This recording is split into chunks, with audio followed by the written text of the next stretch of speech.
Hey guys. Aku Damelia dan aku akan membuat belajar kamu jadi lebih mudah dan happy. Ayo subscribe. Oke. Terima kasih. Enjoy videonya. Oke teman-teman semua, di video selanjutnya ini kita akan mempelajari dulu di bagian jar lokat ya teman-teman, yang menggunakan kabel tembaga. Nah, ini adalah teknologi akses yang pertama kali muncul ya teman-teman ya. Jadi teknologi yang awal-awal banget. Sebelum munculnya itu si fiber optik, munculnya teknologi wireless dan sebagainya.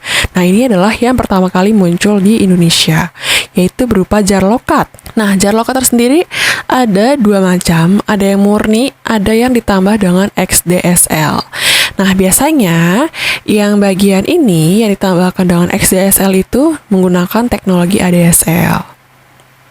Oke, dan layanannya itu berupa Speedy. Oke, teman-teman tahu ya Speedy saat ini ya, karena saat ini sudah ada fiber optik, maka sebagian besar kan orang-orang pada menggunakan fiber optik. Nah, kalau daerahnya itu belum bisa terjangkau dengan fiber optik, pasti dia menggunakan si Speedy ini. Di mana Speedy menggunakan ADSL, dan ADSL itu adalah singkatan dari Asymmetric Digital Subscriber Line. Nah, kita lihat di sini ada simetrik ya. Kalau simetrik kan artinya sama. Nah, kalau tambah dengan A berarti tidak sama. Tidak sama digital subscriber line. Oh, berarti line-nya si subscriber atau si user itu yang bagian digital tuh tidak sama. Artinya apa sih? Artinya gini loh. Kita kan kalau menggunakan sebuah network itu kan pengennya kan ada datanya, ya kan, untuk internetan, ada voice-nya untuk komunikasi suara. Nah, si ADSL ini, dia ilustrasinya seperti ini ya teman-teman. Jadi ini adalah layanan yang disediakan, di mana dia akan dibagi, yaitu voice dan datanya. Di mana bagian data itu akan lebih besar dibandingkan bagian voice-nya. Oke, maka dari itu dia bilanglah asymmetric digital, karena digitalnya itu lebih besar, oke? Tidak sama dengan si bagian voice.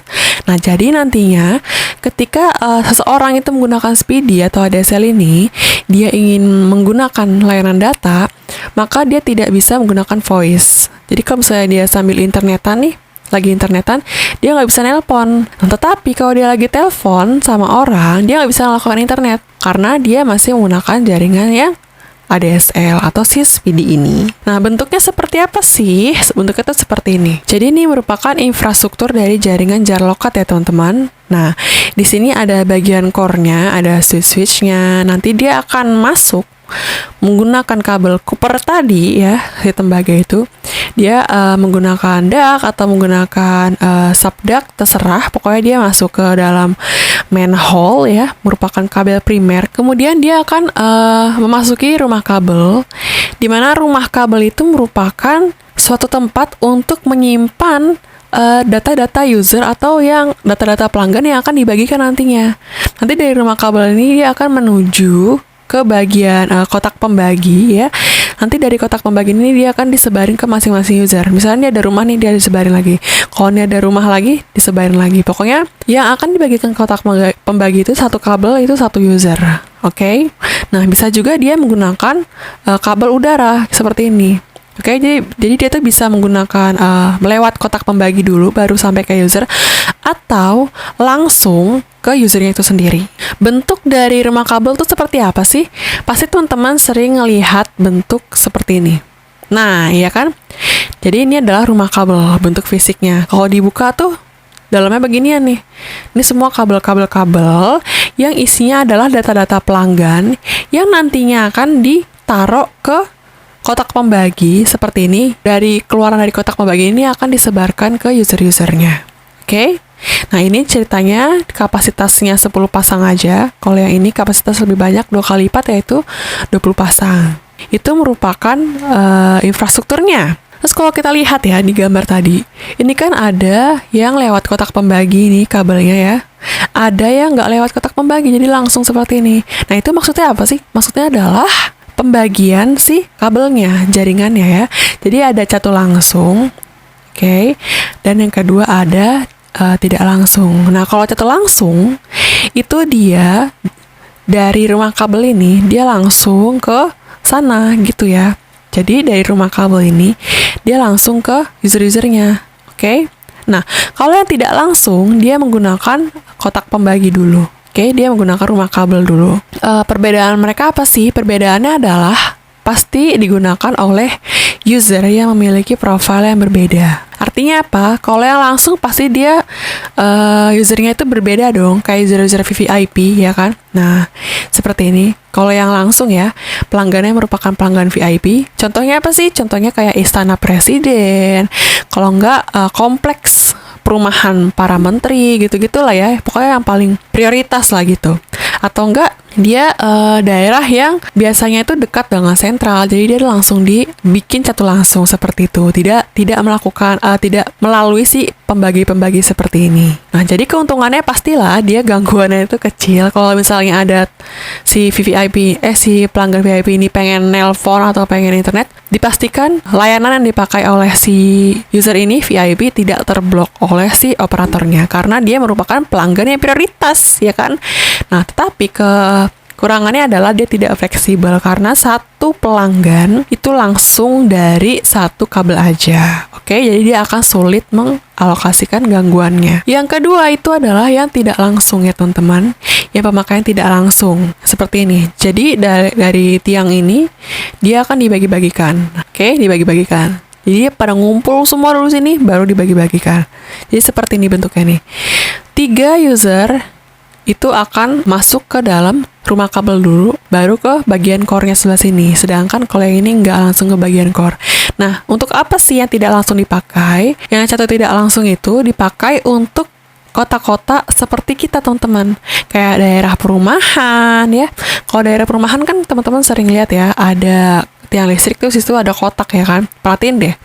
Nah, kotak itu merupakan kabel pembagi, teman-teman. Kotak pembagi. Nah, nanti dari situ akan dibagikan ke rumah-rumah kita masing-masing gitu. Jadi yang tidak langsung nih biasanya digunakan oleh user yang biasa atau yang pelanggannya itu menyebar gitu ya, lokasinya itu jauh dari sentral. Kemudian keuntungannya pasti dia lebih fleksibel ya, karena tidak belibet-belibet lah gitu ya pemasangan jaringannya tersebut. Tetapi kerugiannya pasti gangguannya lebih banyak.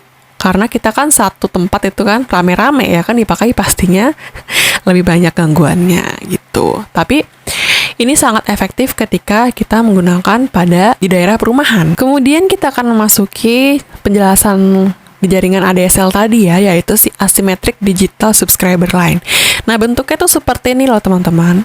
Jadi ada beberapa komponen yang diperlukan ketika kita menggunakan ADSL. Jadi komponen-komponen itu seperti ini. Ada modem, splitter, DSLAM, remote DSLAM, ATM switch, beras radius, dan NMS ya. Jadi seperti ini. Ada si modem, ada splitter ya, ada sentralnya, DSLAM, dan sebagainya macamnya. Nah, nanti ini kan user ya teman-teman. Ceritanya tuh rumahnya si usernya. Ini rumahnya si user. Nah, senyum dia. Nanti dari rumah user ini ada splitter. Ya, apa sih fungsinya splitter? Jadi splitter itu fungsinya adalah untuk membagi usernya ini pengen menggunakan telepon atau PSTN atau menggunakan internet sih, atau si yang disediakan oleh ISP, Internet Service Provider. Nanti dia akan dibagi nih kabelnya. Kalau user ini lagi mau menggunakan internet, pasti dia larinya ke sini nih, set masuk ke internet sini. Tetapi kalau misalnya dia pengen ke nelpon, pasti dia larinya ke PSTN. Nah, ketika si usernya lagi nelpon, pasti usernya itu tidak bisa menggunakan internet. Itulah salah satu kekurangannya ya kan. Tapi kalau misalnya dia menggunakan internet, dia nggak bisa nelpon. Jadi begitu teman-teman si ADSL ini. Ini adalah komponen-komponennya. Teman-teman kalau ingin tahu lebih lanjut bisa baca di sini. Ini adalah modemnya. Terus ini splitternya atau pemisahnya ya antara si analog atau data ya. Dia pengen nelpon atau pengen internetan. Terus ini adalah DSLAM. Ini adalah ATM switch. Ini bus, ini radius. Nah, radius itu fungsinya adalah untuk melakukan AAA, Authentication, Authorization, dan Accounting. Dan nantinya kalau misalnya kita menggunakan jaringan 4G, ini si radius akan berkembang menjadi di diameter. Kayak seperti lingkaran aja gitu. Radius kan adalah seperti ini ya. Dari titik tengah ke pinggir. Ini R. Tapi kalau diameter adalah 2 kali si radiusnya. Jadi dari ujung ke ujung ini dinamakan dengan diameter. Jadi pembangunan dari radius adalah diameter gitu. Supaya teman-teman lebih paham ya. Oke.